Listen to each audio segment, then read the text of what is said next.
Good day, wherever you are in the world, and thank you for joining us. I'm Tom Countryman, the chairman of the board of directors of the Arms Control Association. It's a real honor for me to be associated with a small group of truly dedicated and knowledgeable professionals dedicated to making the world a safer place and reducing the risk that weapons of mass destruction are ever used. And today you'll hear from three of these excellent experts. The new Biden administration will take office in just 25 hours, and President Biden will face an array of domestic crises like no new president has ever seen. Crises in the economy, in public health, in interracial relations, and in the risk of a divided country leading to violence. At the same time, he cannot afford to ignore a vast list of foreign policy challenges. He's assembled a great team of foreign policy professionals with real experience, and it is our hope that they will rapidly move to address urgent issues within the field of nuclear weapons policy. So today we will be discussing the Arms Control Association's new report on the priorities for the Biden administration in the first 100 days. We will have brief presentations by the primary authors of the report, and we will have a good amount of time left for questions and answers. I ask that you put your questions in the Q&A function on your Zoom control screen, and I'll select the questions that we're able to answer. And with that, because there's so much to cover, let me go straight to the executive director of the Arms Control Association, Daryl Kimball. Well, thank you very much, Tom. Thanks, everyone, for being here. It is an important week this week as the Biden administration takes office. And one of the Biden administration's most immediate national security priorities must be to reach agreement with Russia to extend the New START treaty, the New Strategic Arms Reduction Treaty, the only remaining treaty regulating the world's two largest arsenals. And we believe he must do it for the maximum period allowed, 5 years, and without conditions. This is essential to repairing the broken U.S.-Russian nuclear arms control architecture, and it's important to avoiding further tension and danger with our largest nuclear adversary, the Russians. During the campaign, Biden said he will pursue an extension of New START. However, the administration during the transition period has not clarified how long of an extension it would seek or what might come next. As many of you know, the Russians have reiterated their position that they would welcome a 5-year unconditional extension of the treaty. So we believe that immediately following Inauguration Day tomorrow, the president or his key advisors should publicly express their interest in a 5-year extension and name an experienced special representative to work with Russia to secure an extension. He will only have, the president will only have 16 days to work out an arrangement with Russia on extension of New START before the treaty expires on February 5. Extending the treaty would, among other things, enhance U.S. security by maintaining the treaty limits of 1,550 deployed warheads and 700 deployed strategic delivery systems. This would provide greater predictability for the intelligence community, greater predictability regarding our understanding about Russia's nuclear capabilities going forward. It would also help us with the planning for our own nuclear weapons modernization program. Extending it by 5 years, we believe, is very important and essential because it would provide the most time for the complex negotiations that will be necessary for a follow-on agreement or agreements on the many difficult issues between the United States and Russia on their strategic arms agenda. There's no evidence that Russia is desperate to extend this treaty or that a shorter-term extension of the treaty would make Russia more likely to negotiate a follow-on agreement. We saw that attempted by the Trump administration, but they failed to twist Russia's arm in any way. Nor is a 1 or 2 year extension likely enough time to negotiate a new agreement. New START a decade ago took 10 months to negotiate, and then about that long to bring it into force. And that was when US-Russian relations were better than they are today. We believe that the administration, as it announces an agreement with Russia to extend New START, should try to reach agreement with Russia to begin follow-on talks to move forward to reduce their still bloated arsenals and to stabilize their relationship. A key objective, we believe, of the next round of talks, and we outline this in our report, should be deeper verifiable reductions in the deployed strategic nuclear weapons of both sides, but they should also look into controls and even reductions on non-strategic nuclear weapons. They should discuss the interrelationship between strategic offenses and defenses, meaning missile defense, long-range dual-capable conventional weapons, including those formerly captured by the INF Treaty, the Intermediate Range Nuclear Forces Treaty. We also believe that the US should, in coordination with its NATO partners, engage with Russia on its proposal for mutual verification measures regarding Russia's offer to ban the deployment of missiles formerly prohibited by the INF Treaty. Now, Russia's proposal is imperfect, but we think the United States and NATO should offer a counter to this Russian proposal in order to avoid a missile race in the region. The other first 100 days priority for the administration in the US-Russian arms control sphere should be to evaluate the possibility, and we would recommend, of rejoining the Open Skies Treaty so long as Russia continues to remain a party. Russia just announced a couple of days ago that it would begin the process for withdrawing. The Trump administration last year announced it would withdraw from the agreement, but it did so in a way that violated law. It violated Section 1234 of the National Defense Authorization Act, which required a notification of 120 days. The administration did not do that. So we believe that the Biden administration should look for a way to rapidly rejoin Open Skies to ensure that Russia does not also exit. That's important for our allies and the security of Europe. Last thing I'll just say is that the Biden administration also can and should be thinking about ways to engage other nuclear armed states in the nuclear arms reduction and nuclear risk enterprise.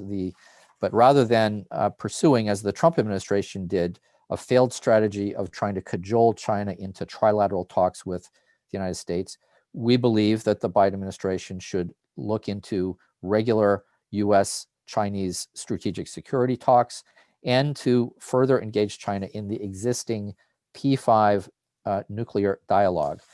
This forum has been in existence for several years. It could be fortified in such a way as to make it into a true negotiating forum. And the Biden administration could use this forum to pursue a pledge from other countries, including China, France, and the UK, other nuclear armed countries, to freeze the size of their arsenals while the US and Russia pursue further, deeper reductions. So let me stop there, Tom, and we'll go to others on some of the other priorities we outlined in our first 100 days report. Thank you. And to continue, let me turn next to our senior policy and analyst, Kingston Reef. Kingston. Great. Well, thanks so much, Tom, and thanks to all of you for being with us this morning on what we know is not only a very busy day in Washington, but also a very busy week. So with respect to U.S. nuclear policy and posture, what's the problem that the Biden administration is going to inherit tomorrow? And in a nutshell, we believe that the Trump administration's nuclear weapons policies needlessly and dangerously expanded the capability and role of the U.S. nuclear arsenal, elevated an already unsustainable rate of spending on the arsenal, and increased the likelihood and risk, as Daryl described, of unconstrained nuclear competition with Russia and China. The financial cost in particular of this approach is growing increasingly punishing I estimate at least 1.5 trillion in spending, including the impact of inflation over the next 25 to 30 years to sustain and upgrade the U.S. nuclear arsenal. And though the sunk costs to date have been minimal, spending is slated to increase significantly over the next 4 years and beyond. As former Air Force Chief of Staff General David Goldfein warned last July, despite significant recent growth, the defense budget is not large enough to buy new nuclear and conventional forces at the same time.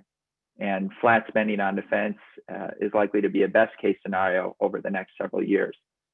President-elect Biden appears to agree that he is inheriting a problem and that a new approach and course is needed.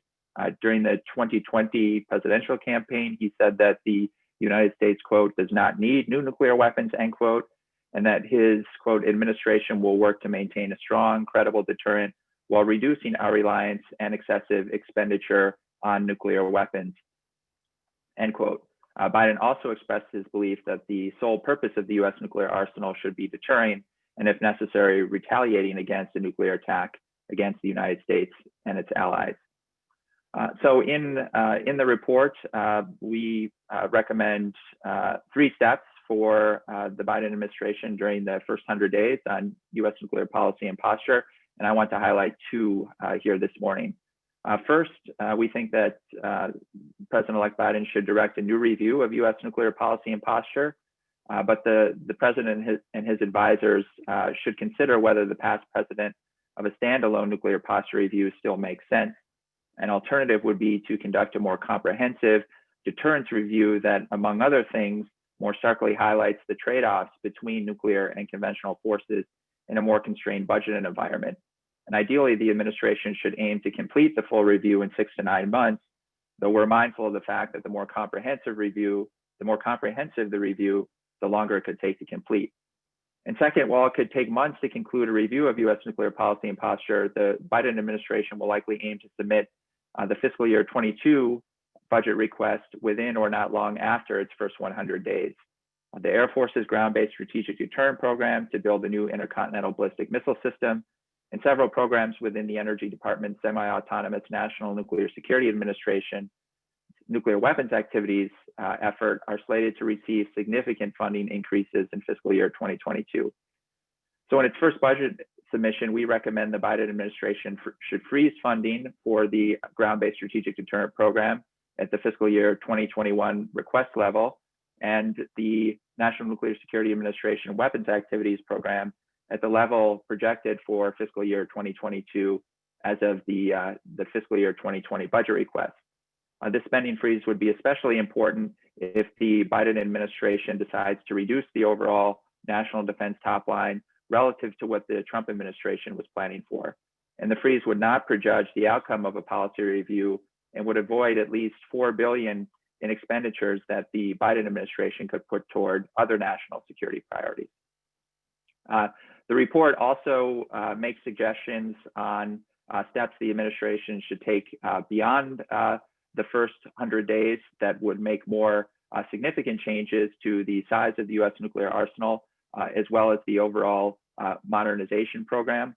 We believe that adjusting longstanding nuclear planning assumptions would enable changes to the modernization effort and could produce scores of billions of dollars of savings to redirect toward higher priority national security needs. Before turning it back to Tom, I want to address several arguments that critics of potential changes to U.S. nuclear policy and posture are going to continue to make. Now, one argument you often hear around Washington is that the Trump administration's approach to nuclear policy is entirely consistent with that of previous administrations, and that the outgoing administration only made minimal changes to U.S. policy. As we discussed in the report and have been discussing and will continue to discuss this morning, we do not believe that to be the case and think a significant course correction is needed. I was thus puzzled to see the current commander of U.S. Strategic Command, Admiral Charles Richard, claim recently that the purpose of a Biden administration review of nuclear policy should be, quote, validation that we like the strategy that we have. This nation, he went on, has had basically the same strategy dating back to the Kennedy administration. Not only has this nation not had the same strategy since the 1960s, but the purpose of an actual review of U.S. nuclear policy should be to assess the appropriate role and number of nuclear weapons given the security and budget environment, and not simply to validate or rubber stamp what came before.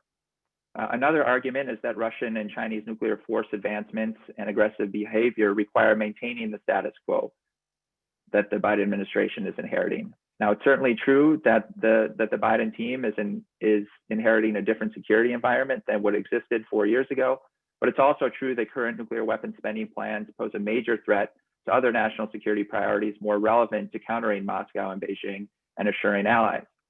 For example, the National Nuclear Security Administration is projecting over a $100 billion increase in the cost to sustain and upgrade U.S. nuclear warheads and their supporting infrastructure over the next 25 years. 100 billion in just 1 year.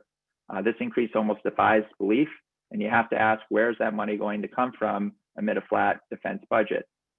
Which brings me to the argument that nuclear weapons don't actually cost that much, and this is one of my favorite arguments. Perhaps the most oft-heard claim is that even at its peak in the late 2020s, spending on nuclear weapons is affordable because it will only consume roughly 6.4% of total Pentagon spending. But this figure is misleading for several reasons. For starters, the figure doesn't include spending at the NNSA, which of course is part of the national defense budget. And when you include National Nuclear Security Administration spending, nuclear weapons already account for 6% of the total fiscal year 2021 national defense budget request. Regardless, even 6% of a budget as large as the Pentagon's is an enormous amount of money. By comparison, the March 2013 congressionally mandated sequester reduced national defense spending by about 7%, and military leaders and lawmakers repeatedly described the sequester as devastating. And then the final argument I want to address is that adjusting U.S. nuclear policy would reduce U.S. leverage to achieve new arms control agreements. First, for a great and critical overview of the history and merits of this claim, I recommend an excellent article by the Congressional Research Service's Amy Wolf in the October issue of Arms Control Today. But second, even if the modernization program were an effective bargaining chip, the chip can't be cashed anytime soon. The program won't produce any new delivery systems until the late 2020s at the earliest. And finally, Russia has identified constraints on U.S. non-nuclear weapons, such as missile defense and advanced conventional strike capabilities, as priority conditions for further Russian nuclear cuts. And the success or failure of follow-on talks beyond New START is more likely to hinge on whether those concerns are addressed or not. So let me stop there and hand it back over to Tom. Okay, thank you, Kingston. Let me mention before we go on that we have nearly 400 people listening today, and we are getting excellent questions, probably more than we'll be able to answer within the hour, but we'll do our best. Let me urge everyone to download the full report because some of the questions we're getting are answered in more detail than we can present orally during this hour. But we will answer as many questions as we can and hand them back to these great panelists. So now let me introduce Senior Policy Analyst Kelsey Davenport. Kelsey? Thanks, Tom, and thanks to all of you for joining us today. I have the dubious honor of trying to talk about both Iran and North Korea in 8 minutes, so I'm going to jump right in on the JCPOA. Now, when it comes to the nuclear deal with Iran, Biden has clearly and consistently articulated his plans. He views the JCPOA as an effective, verifiable deal when fully implemented, and he plans to return the United States to compliance with the deal if Iran is willing to do likewise, and then use the JCPOA to pursue follow-up negotiations with Iran, not only on a longer-term framework for Iran's nuclear program, but other regional activities of concern, and Iran's ballistic missile program. Now, Iran's President Hassan Rouhani has expressed a similar view. He too is willing to rejoin the JCPOA, and then once confidence is restored, engage in future talks, with the United States. Now, while it's positive that there's agreement in the value of the JCPOA between both Iran and the United States, we shouldn't take a return to full compliance for granted. Biden is going to need to move very quickly on the JCPOA because Iran's violations of the agreement, in response to the Trump administration's withdrawal and sanctions campaign, are becoming increasingly serious. And we're seeing Iran begin to come close to some of the red lines that could imperil the future of the deal. Most recently, a resumption of higher level enrichment, and then of course the threat to end some of the more intrusive inspections, next month. So it's critical again that the United States and Iran, move quickly once Biden comes into office. Now, the timing and sequencing of a return to full implementation of the JCPOA are likely going to be a challenge. I don't think either side is going to want to be perceived as going first. So I think it will be critical to kind of coordinate and ensure that both Iran and the United States, move back into compliance together. Now, the United States in this case, I think, does have a greater credibility deficit. Trump withdrew from the JCPOA and reimposed sanctions while acknowledging that Iran was complying by the accord. So it might be wise for the Biden team to send some early confidence building measures that indicate sort of the US good faith efforts to actually fulfill its JCPOA obligations. And there's a few things that I would recommend here that they could do right off the bat. First, I think the Biden administration should look at waiving non-proliferation sanctions under the JCPOA. Now, that would help facilitate an Iranian return to compliance. It would help ship out, its excess low enriched uranium. It would help ship out, that excess heavy water to help it return to compliance with the deal. It would also allow remaining parties to the deal to fulfill JCPOA obligations, like modifying the heavy water reactor at Iraq. And of course, these are also in sort of US interests. Similarly, I think the Biden team should send a signal reaffirming US support for UN Security Council Resolution 2231, which unanimously endorsed the JCPOA. I think this would send a strong signal that the United States does not view UN sanctions as snapped back on Iran, which we know the Trump administration, tried to do in the fall. And while that attempt was rejected, the Trump administration has continued to reiterate that those sanctions are back in place. So reaffirming support for 2231, I think, will be important. Third, I think the Biden team could take a number of steps that would allow Iran to access humanitarian goods and supplies that, again, would send a strong signal about US intentions. Iran, as we know, has been particularly hard hit by COVID and has had a lot of difficulties sort of accessing goods that are even supposed to be exempt from US sanctions. So the US can work, with the European, and Swiss channels to facilitate and support transactions in that space. Now, ideally, this will create some time to head off, future Iranian violations that are planned for 2021 and create that space to restore full compliance. Most importantly, I think it's critical that Iran not take a planned step in February to reduce its compliance with more intrusive inspections. Because once there are gaps in that inspection, architecture, those are some irreversible spaces that will be more difficult to reconstitute and increase speculation, that Iran could have done something sort of illicit during that period. So ideally, these early signals to head off further violations will be critical to then, I said, create that time and space to actually, coordinate a return to full compliance. Now, I think ideally, the best way to go about this would be for the United States and Iran to agree on sort of a future date by which side both, at which point, both parties sort of agree to meet their commitments under the JCPOA. So perhaps similar to how the JCPOA was implemented, the IAEA could issue a report, indicating that Iran met its commitments, and at the same time, Biden would waive sanctions to bring the US back into compliance. And I think this could easily be done, in 2 to 4 months, meaning that it could be completed, before the Iranian presidential election in June, if both sides are willing to act, with urgency. Within those discussions, in terms of picking that date for a return to compliance, the United States and Iran could also deal with any issues that need to be resolved that aren't covered by the JCPOA, such as the advanced centrifuges that Iran has deployed that aren't mentioned specifically in the deal. The Joint Commission could agree on when and if Iran would actually be able to deploy those down the road, kind of to address that concern. There could also then be an agreement, for future talks within the P5+1 context to begin that process of negotiating a longer-term framework, for after an Iranian president, takes August, so perhaps sort of next fall.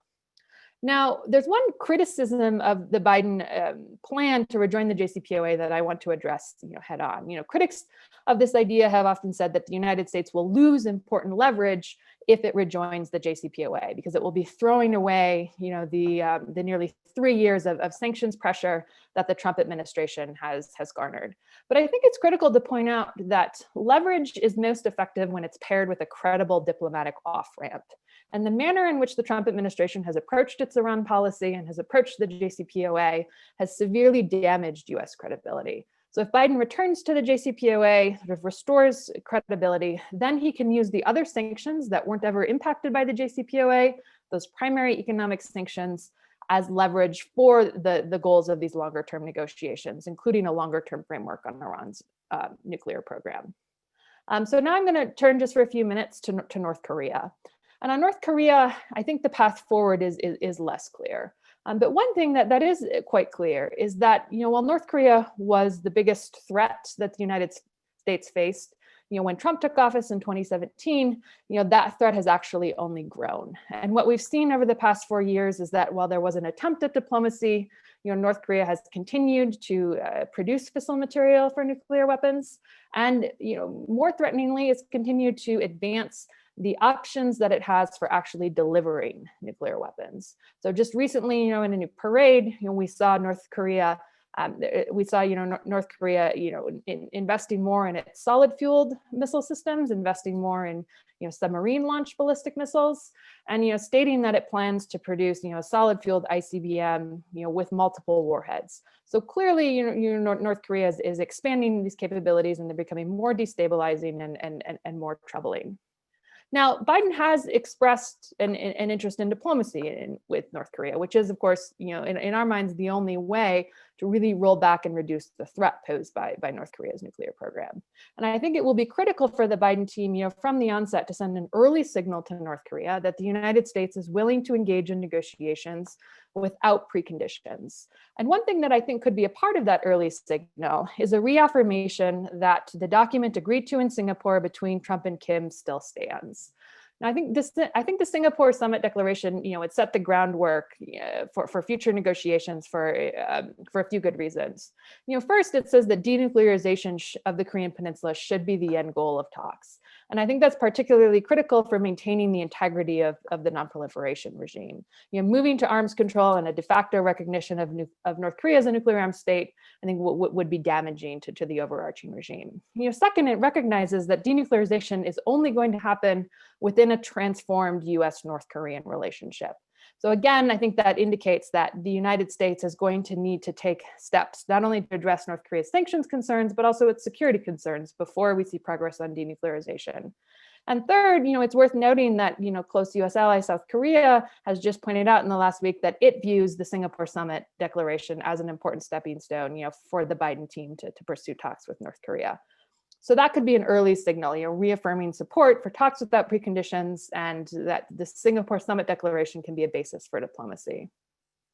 Relatedly, I think the Biden team can really learn from what North Korea was willing to put on the table, in talks with Trump.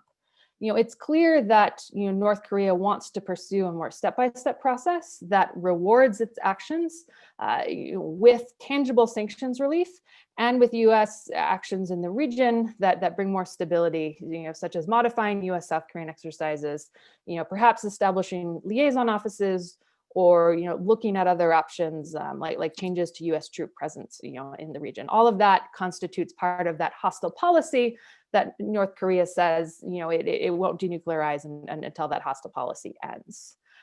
So I think Biden could express support for that step-by-step process, and indicate that limited sanctions relief could be on the table early in the process in exchange for tangible steps towards denuclearization from North Korea. One of those early steps could be reinstituting the nuclear testing and long-range missile testing moratorium that North Korea declared in 2018 and sort of said was ended in 2019, but still hasn't resumed testing. Locking that in exchange for some limited relief could be positive. And then also, a step beyond that, looking at North Korea's offer from Hanoi to actually take steps to dismantle the Yongbyon nuclear complex. The United States, could then explore that as sort of a second step. And again, think about what that corresponding package of sanctions relief and, modifications in the region, should be. And one final point on that I would just say is that the United States is also going to be facing a situation, when Biden takes office, where it needs to restore the credibility of its alliance, with South Korea, which has also taken some hits. And I think it's critical that as the United States, works with South Korea, it considers any actions that it might take, such as, deploying, certain military assets in the region, the resumption of certain military exercises, and the signal that might send to North Korea. So again, really coordinating, its alliance, the strengthening of its alliance, with its policy on denuclearization to ensure that those are complementary. And I'm going to stop there, and I'll look forward to the questions. So thank you again so much. Before we go to questions, I'm going to turn back to Daryl for a couple minutes.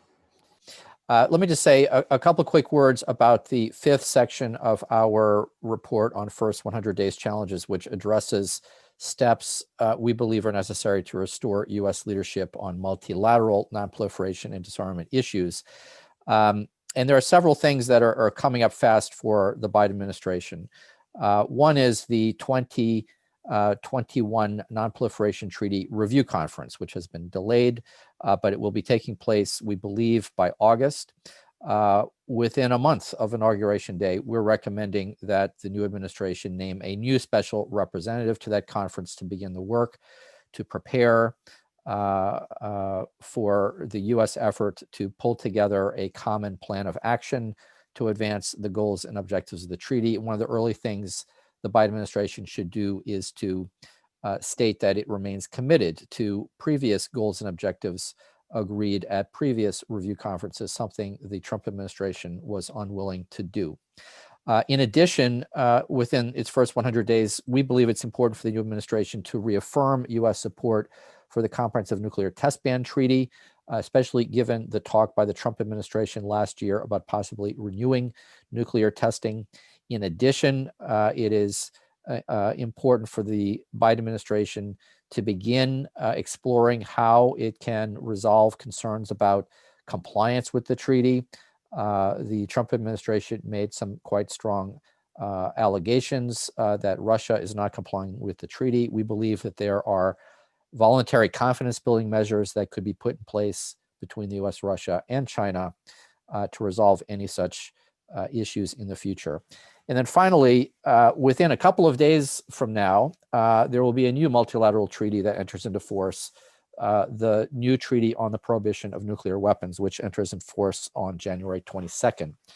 And we believe that the new administration should take a different approach than the Trump administration did. Rather than repeat the Trump administration's divisive criticism of the treaty, and try to urge the 120 plus states who support it to reverse course and reject the treaty, we believe the Biden administration should take a more neutral and conciliatory approach to recognize the treaty and its backers as making a good faith effort to fulfill their own non-proliferation treaty disarmament obligations and to advance a common goal, the common goal that all nations share, which is a world without nuclear weapons.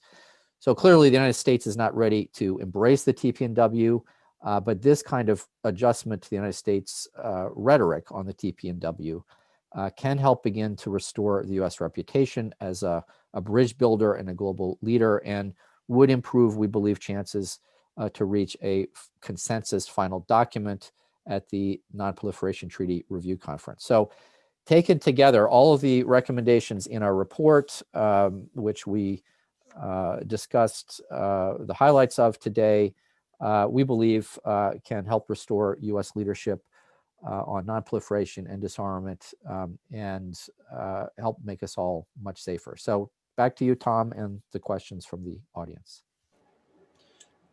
Okay, thank you, Daryl. We have more than 40 really excellent questions that go all over the globe. We won't be able to get to all of them, but I will pose them as briefly as possible and then ask one of the appropriate speakers to answer them. as briefly as possible. A question from John Woodworth asks, in essence, in summary, what should the United States and Russia say when they extend New START? Presumably they'll issue a statement that says what comes next. And I'll give a quick answer to that. It's important that they lay out first their determination to continue an intensive dialogue on strategic stability. Secondly, to say that they aim for further reduction in the number of warheads and delivery systems. And third, to say that the long-term goal is the inclusion of other nuclear weapon states in an arms control process. That would be the ideal. However, time is important. In order to avoid any risk of a lapse in the New START treaty, they should minimize the argument and keep that statement as brief as possible. That's my opinion. But let me ask a little more about New START and the length of extension. We have a question here from Pierre de Druzy of the NATO Parliamentary Assembly, saying that some in the Biden camp think a 1-year extension instead of 5 years would maintain leverage. And another, Doug Shaw, asks us, what about a 4-year extension so that conclusion of a new agreement would happen before the next president is sworn in 4 years from now? Let me throw those couple of questions, I guess, to Daryl, unless he wants to redirect them. Well, just real quick, as we write in the report, we believe that 5 years makes sense from a number of perspectives because that's the maximum. There's no guarantee that there could be multiple extensions. If one believes the United States has leverage with a shorter extension in negotiations with Russia, it could work the other way, and Russia could seek to exert leverage against the United States if there's a shorter extension. In addition, that's the offer that the Russians have put on the table. There are 16 days left after January 20. If you think about how new Biden administration diplomats can spend those 16 days, that's barely enough time for 2 interactions with the Russians, consultations with capitals, before you sign off on documents. So this is something that should not have been left to the final 2 weeks before the treaty expires, but it has. And the essential message we have is that the Biden administration and the Russians should not try to get cute in the final days. And if there is a new agreement that supersedes New START that can be negotiated before 5 years is over, that's great. It would supersede New START, but even if there is some remaining time left with the treaty. Okay, thank you very much. Our colleague from Italy, Carlo Trezza, asks about the CTBT, the Comprehensive Test Ban Treaty, and a couple of other questions also refer to this. What are the prospects for the US finally ratifying the treaty? The prospects for China ratifying? Is there a possibility of US and China moving together on ratification? Well, the prospects for US ratification are still low. It doesn't take a political science genius to understand that a 50-50 divided Senate still makes it difficult to get to 67.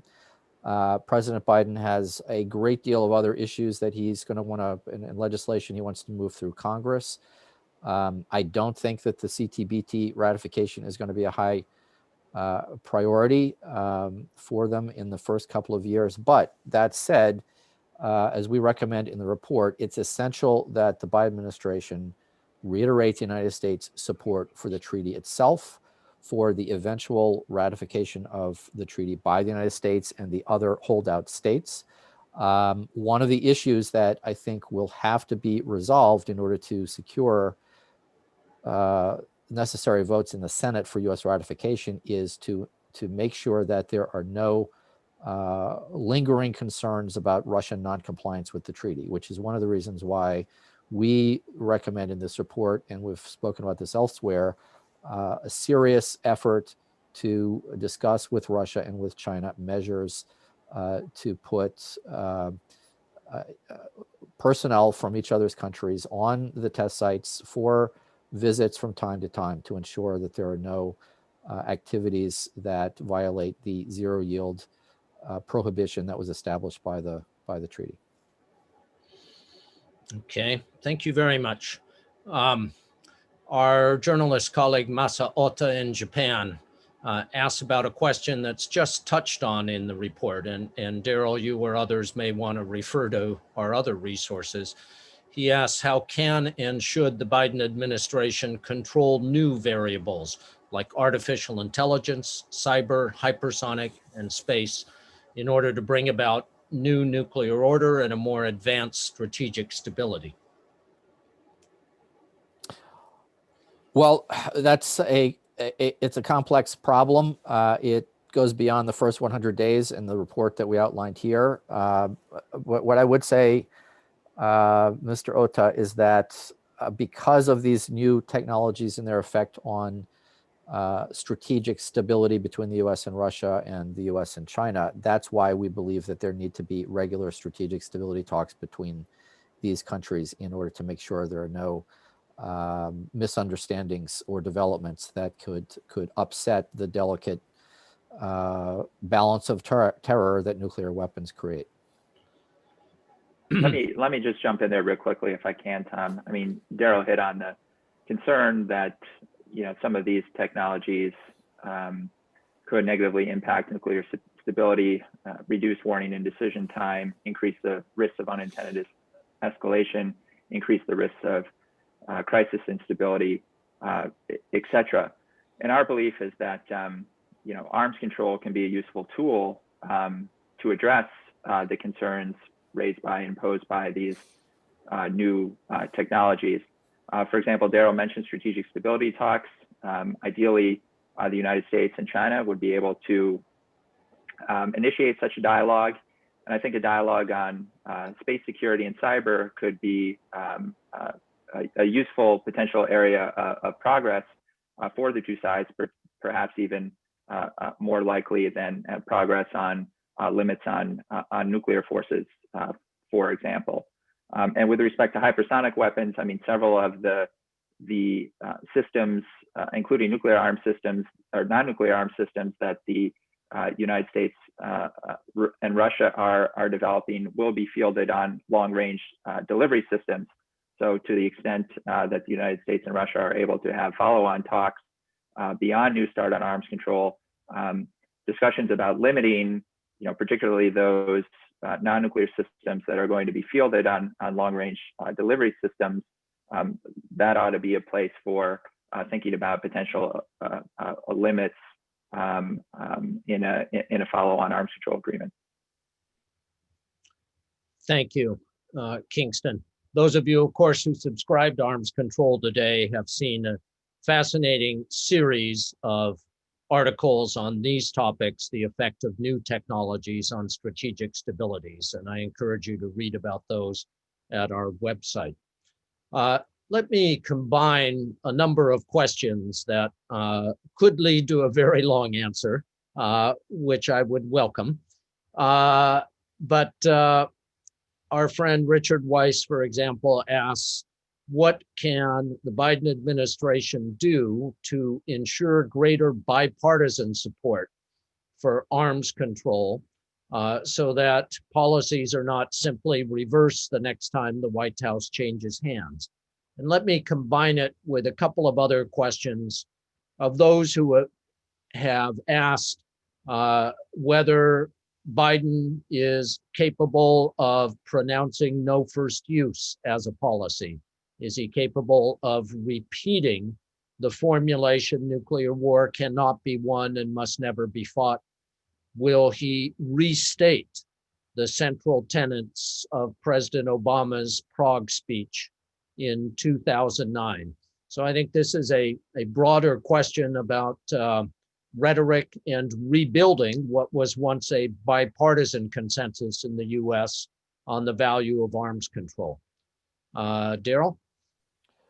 Well, actually, I think Kingston, why don't you address this one, because you addressed this in the section that you were primarily responsible for.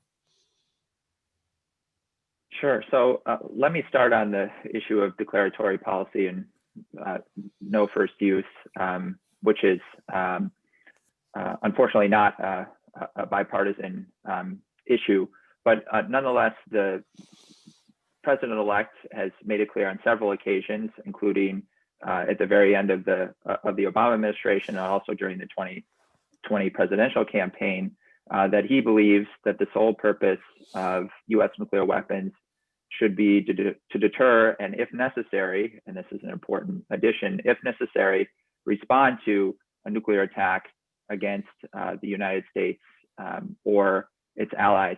To my knowledge, no major candidate for president, to say nothing about an actual president-elect, has said this about the role of nuclear weapons in U.S. policy before taking the presidency. So the fact that Biden has said this is important.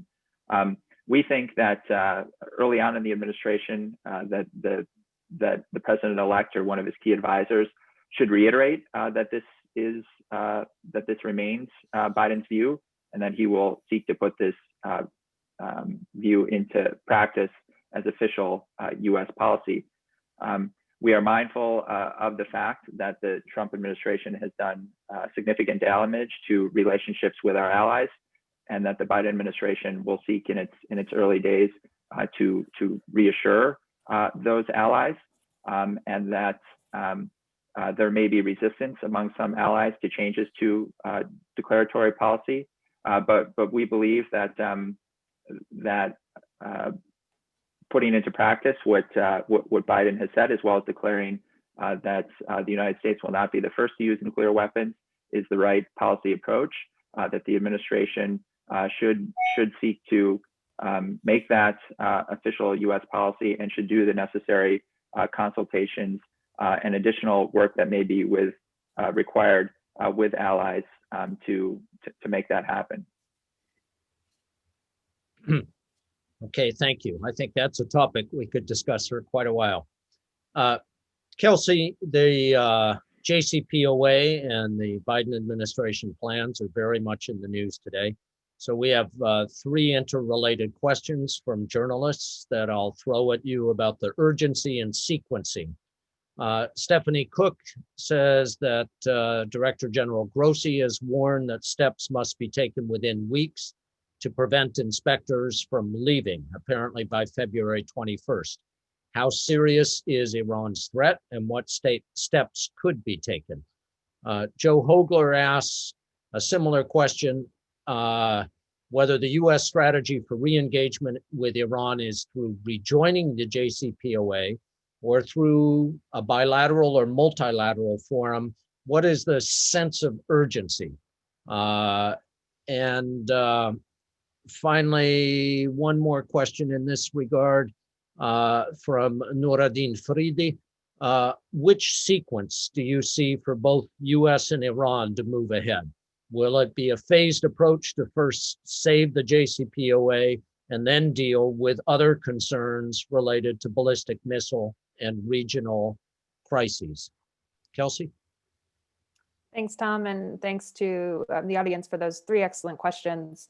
So to take them in order, first on the additional protocol, Iran passed a nuclear law in December that required it to take certain steps on its nuclear program in violation of the JCPOA throughout the course of 2021. And we've already seen one of those steps enacted. Iran resumed enrichment to 20%, which is not sufficient. It's not considered weapons grade, but it does pose more of a proliferation risk.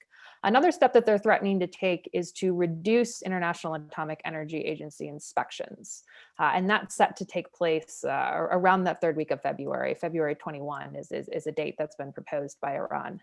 Now, I think that Iran's threat to suspend AP inspections is serious. I mean, we've already seen Iran taking steps to implement this law, as required, and a number of Iranian officials have reiterated that inspections will be reduced in February. But it's important to note that the law does give Iranian President Hassan Rouhani, some flexibility there. If there is certain sanctions relief that's granted, he can delay or halt the modifications to Iran's inspections regime. And I think that's why it's critical that the Biden administration, take steps, off the bat to signal that it's good faith intentions to rejoin the JCPOA and provide some immediate relief in order to push or delay or ideally halt, that threat to reduce inspections. Because once there's a reduction in inspections or a reduction in some of the more intrusive monitoring and verification mechanisms, it creates a gap in that record that critics of the deal may insist that Iran use that time to try to divert material and just creates more uncertainty about the nature of Iran's nuclear program. So heading that off is possible, and I think it's critical that the Biden team move quickly to do so. On the second question, kind of regarding the urgency of restoring the JCPOA and follow-on negotiations, I think it's very urgent to try to restore the JCPOA, prior to the Iranian election, because it does seem clear that a more hardline president may take office in Iran in June that may be kind of more hostile to the JCPOA.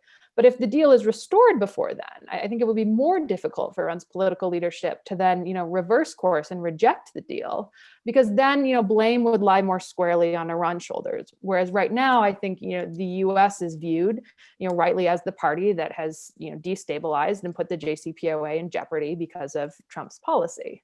So I think, restoring the JCPOA is more urgent. But once the JCPOA is restored, many of the restrictions will remain in place, for another, 5, to 15 plus years. And of course, some of the restrictions are permanent. So you have, a number of years to engage in those negotiations, on the follow-up deal for a longer term framework to address Iran's nuclear program in the long term. So I think it's worth taking the time to really think through, what that strategy for a longer term framework looks like, what the right combinations of limits and monitoring is, and then ideally, if any of those limits, can be pursued, in a regional context. Because one thing, we should keep in mind is that the regional nuclear landscape is very different now than it was when the JCPOA was negotiated. We've seen loose threats from Saudi Arabia about pursuing nuclear weapons, matching Iran's capabilities, an increased interest in nuclear energy in the region. So some of the proliferation risks, could be encompassed, in a follow-on negotiation at the multilateral level that might also be more amenable to Iran, because then it's not being signaled out. So I think if the JCPOA is restored, the U.S. then has both the time and the leverage to pursue those longer-term frameworks, ideally, again, sort of in that multilateral framework. And then I think the last question that was directed at me had to do with concerns related to ballistic missiles and regional activities. I think the Biden team has, I think, made clear that they want to pursue talks on regional security and ballistic missiles. Personally, I think ballistic missiles are best addressed within that regional security framework because Iran does view its ballistic missiles as a conventional means of deterring adversaries in the region, and because the range of its missiles suggests that they have much more of a regional function in Iran's security. So, again, trying to create some momentum and support for a regional security dialogue that perhaps, includes restrictions on ballistic missiles, I think would be the best, scenario there. But again, I just want to underscore that all of our concerns about Iranian activities are more serious if Iran's nuclear program is unrestrained and has less monitoring on it. So restoring the JCPOA urgently, and then using those years that we create, to pursue a follow-on deal and to address those regional activities, I think is the right approach, and the one that Biden has outlined. Thank you. Thanks very much. It's clear from the many excellent questions that there is a thirst for a little more discussion about the Nuclear Non-Proliferation Treaty Review Conference coming up in August. We have questions from diplomatic and journalist colleagues, and let me just ask Daryl or someone else to comment about the U.S. approach, what can be done, what are the prospects for a successful conference this year. Well, that will be the subject of some discussions and briefings that we have as we get closer to August of 2021. We've already covered this to some extent in previous discussions last year when we thought the conference would happen. So, number one, the conference needs to take place. There's still some doubt about that given the pandemic. But the fact that it has been delayed a second time to August 21 gives the Biden administration time to prepare. And I'm much more hopeful about the review conference and the prospects for a meaningful outcome now than I was just a few weeks, months ago, when it looked like the conference was going to be in January 2021. So, I mean, first of all, I think the Biden administration can and should, and I expect it will, take a different approach on one fundamental issue that was holding up agreement and creating division at the previous preparatory committee meetings, which is, does the United States recognize the commitments that it and other countries made at the 1995, the 2000, and the 2010 NPT review conferences to fulfill key core obligations on non-proliferation and disarmament? I think they can, and I think they will. I think that they are going to be in a much better position once they extend New START, if they pursue new negotiations with Russia on disarmament, if they reaffirm support for the CTBT, to support a forward-looking action plan on non-proliferation and disarmament.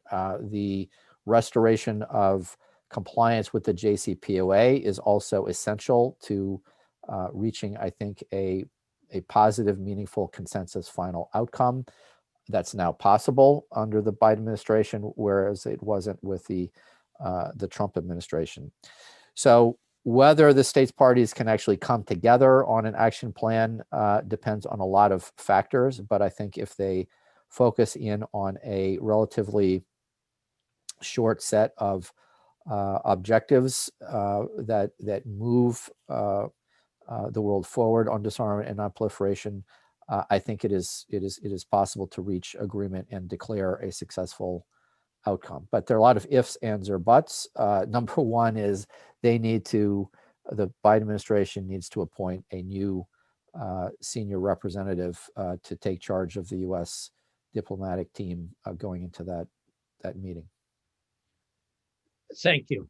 I'm going to ask Kingston to answer two phenomenally complex questions in 2 minutes.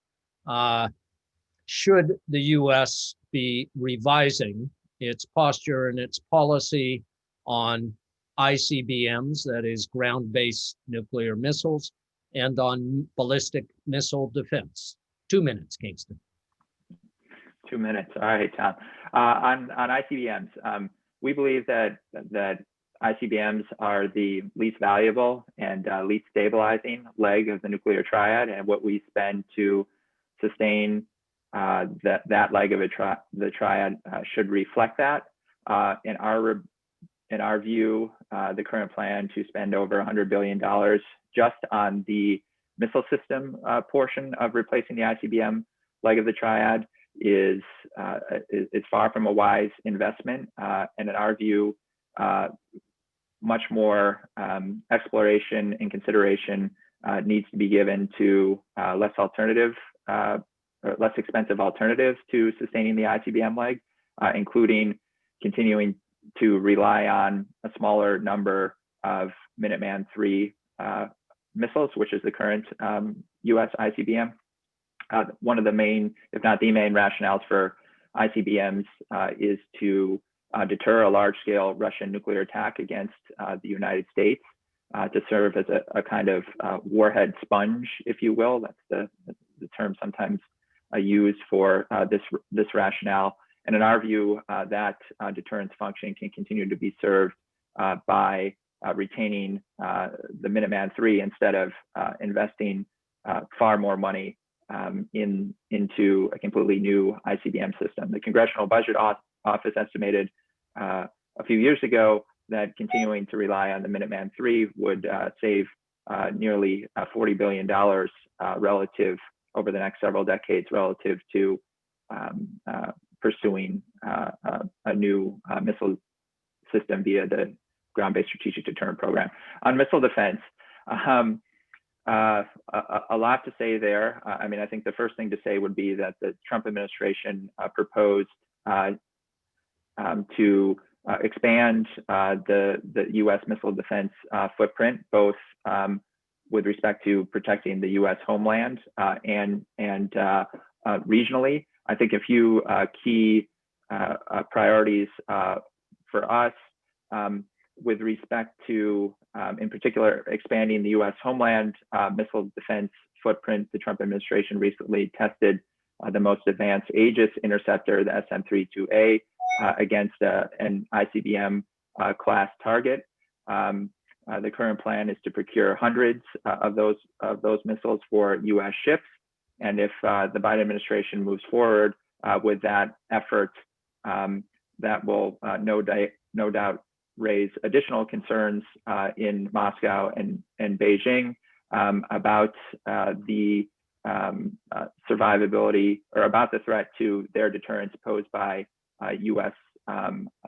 Missile defenses. So in our view, the Biden administration needs to take a very critical look about plans to continue testing the SM-32A against ICBM targets. And then finally, with respect to arms control, of course, the Russians have repeatedly made it clear that missile defense has to be on the table in New START follow-on discussions. And in our view, continuing to pursue a limited capability to protect the United States against, the so-called rogue state missile threats, namely North Korea, and negotiated limits on U.S. missile defenses are not mutually exclusive, or should not be mutually exclusive. Okay, thank you. We still have more than 300 people on this call, and we welcome the great interest in these topics. Questions are still coming in. Any questions that come in at this point have a lower chance of getting answered, but we will go a few more minutes, and I'll turn to Kelsey in just a moment for further comments about the Non-Proliferation Treaty. I would ask you to take a look at the chat function, because it has links to other statements and articles that we have done, including a statement on the JCPOA endorsed by many other organizations, our recent interview with the president of the 2021 Review Conference, Gustavo Zlauvinen, and a host of other resources. So let's continue for a few more minutes, and I'm turning to Kelsey. Thanks, Tom. So I just wanted to add a few comments to Daryl's points about the NPT Review Conference, in part in response to some questions in the Q&A about the Middle East WMD free zone and WMD free zones in general, which we didn't explicitly discuss in the report. One thing that I think could be feasible ahead of the NPT Review Conference, is an agreement amongst the P5 on the protocols for the Southeast Asian nuclear weapons free zone, which has been an issue, that the P5 has continued to discuss sort of throughout the Trump administration. So coming to some consensus on moving that forward, I think would be, a positive step towards strengthening the NPT review, positive step in strengthening the NPT ahead of the review conference that's feasible. And it is also an area that has enjoyed, typically bipartisan support, within the United States Senate. So that could be a place where we actually manage to see a treaty ratification, go through. So I think that that's an important step, and I'm glad it was raised. On the Middle East WMD free zone, I think that is, a much more complicated and fraught issue that does have the potential to disrupt consensus at the NPT review conference, because we've seen so little progress on that issue within the NPT context itself since 2015. Now, one thing that I would, draw the audience's attention to, is a series of conferences that's now being held, on a yearly basis within the UN system on the establishment of a zone. Now, the United States and, Israel, amongst others, chose not to participate, in the initial conference. But I think that does create, an important and viable space to address issues of substance sort of regarding the zone.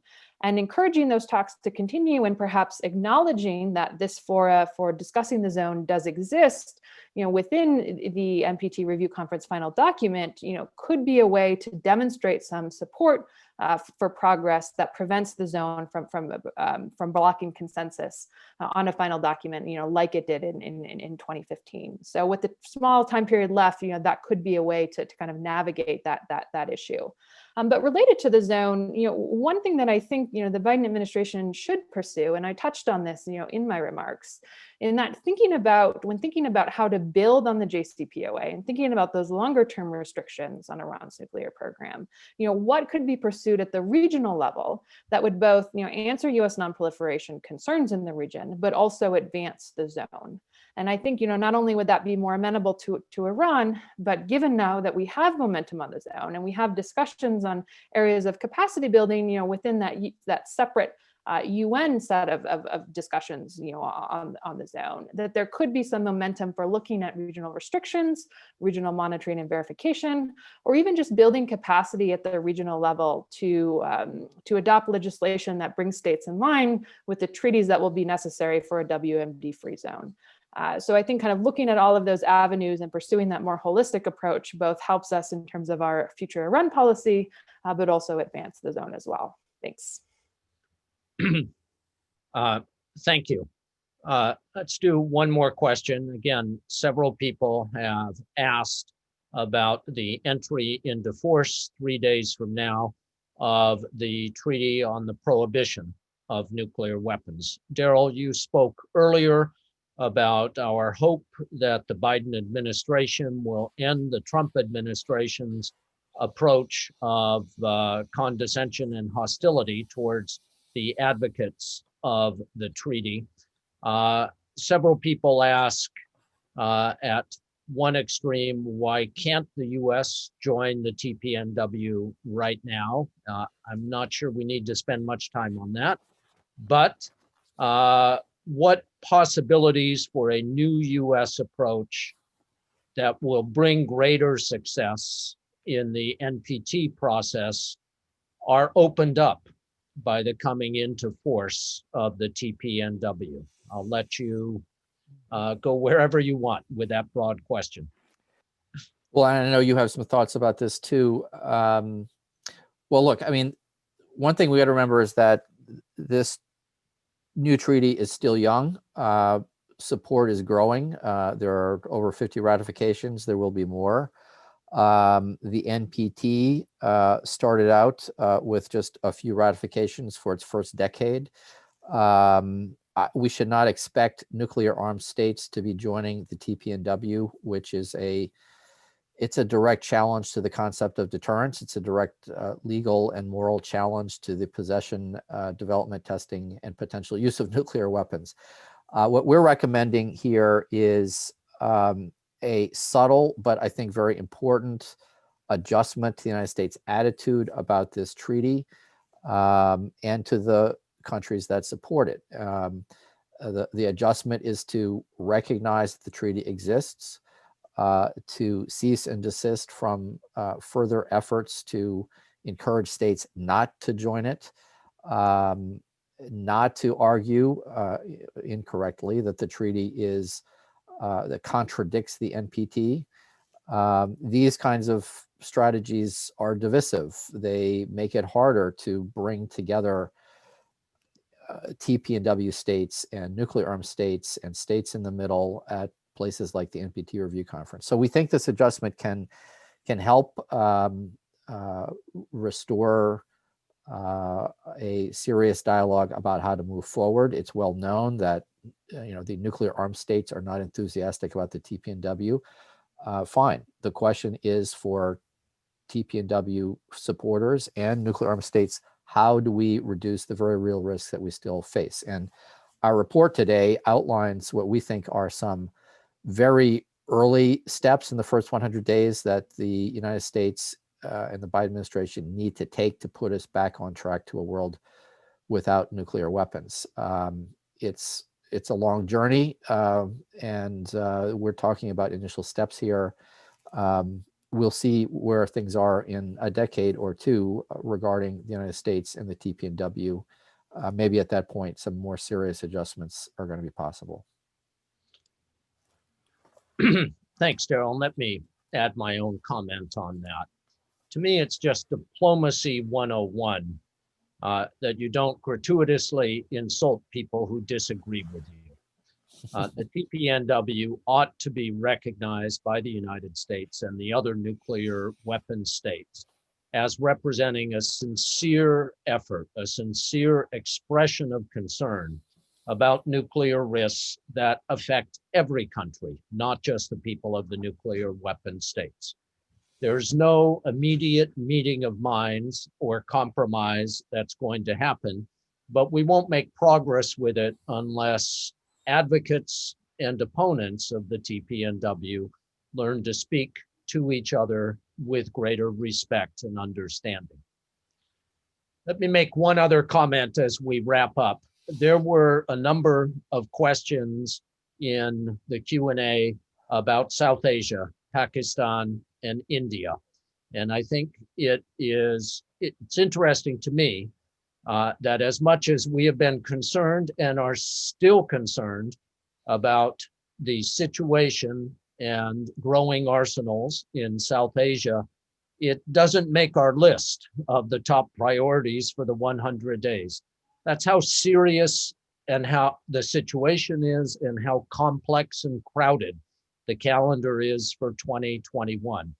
But of course, we remain focused, and the Biden administration, maybe on day 101, needs to look carefully at the situation of strategic stability and avoiding conflict in South Asia. Now, with that, I'd like to wrap this up. I want to thank our friends from all around the world who have joined. Thank you for really outstanding questions. I think selecting among such good questions was harder than answering these good questions. If we did not get to your question, please first download our report at armscontrol.org/reports, or else email us at comms, COMMS, @armscontrol.org. And restate your question. We'll attempt to get you an answer and to get you some additional resources on the questions. There are, as I said, this recording should be available on our website next week, maybe not by the end of this week. We are now 24 hours away from an historic change, not just in government, but in US approach to the world.